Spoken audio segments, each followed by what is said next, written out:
Arkansas right now has had, we saw what they did to us last year. They're going to bring a quickness and a intensity to the game that is tough to match, tough to symbolize in practice. We're going to have to just really be ready to play 40 minutes of basketball. There's going to be no let up, and we'll have to take care of the ball, do a lot of good things, and make shots. So I get a lot of respect for I think it's what we love about college basketball. There's so many ways to be successful, and one that Coach Anderson has done in Arkansas, and Nolan Richardson and Coach Anderson in Missouri, is they take you out of everything you're doing and say, now what are you going to do? And we got to find those answers. Have you found different ways? Have you tried different ways over the years to try to simulate that, like 6 guys on defense, 7 guys on defense, or something? We did it. We do it with transition defense. There'll always be a guy, not always, many times we'll have a guy down at the other end of the court. So as soon as the shot goes up, that guy is already down there, but not necessarily 6 people. We did it yesterday, actually, though, 4 on 5. We trapped with a 5th guy, and there was only 4 guys on the court.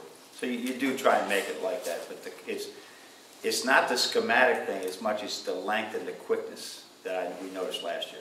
Do you think you guys are better equipped to handle it this year? We're going to find out. I don't know. Stu Douglas was really good last year as the secondary ball handler against them. He did a great job. We just didn't make any shots. He got some people open. Zach hit 5 shots and nobody else could make a shot, it seems. So I'm not sure, but we got between Karras and Tim and Nick Stiles, because I think we got 3 guys that handle the ball pretty well to help train Spike. It's got to be easier playing him here in that situation. Oh yeah, that was quite crazy. an environment. You guys were all there. Yeah. I mean, it was a great environment, and but I don't know if it's easier.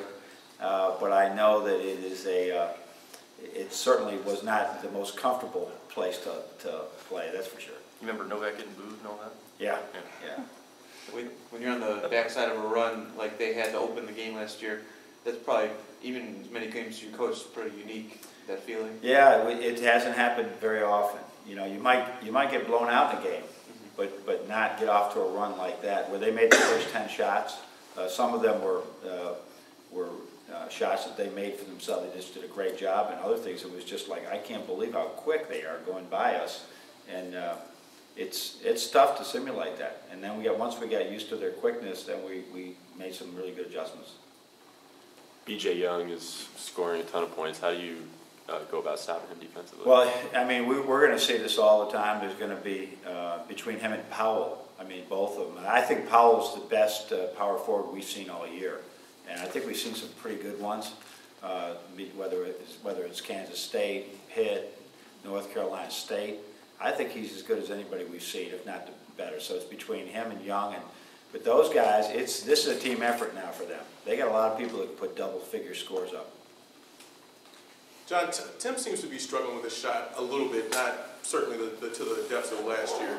How has he handled that differently this year than maybe his slump was last year? Well, I don't think he's still shooting the ball well. He had a couple of, I think he knows he had 2 or 3 shots he hasn't taken since last year. Those runners that he took a little bit off balance, where other people really were there that maybe pressed a little bit more. But he now knows when he takes a shot that maybe he should wait for another opportunity.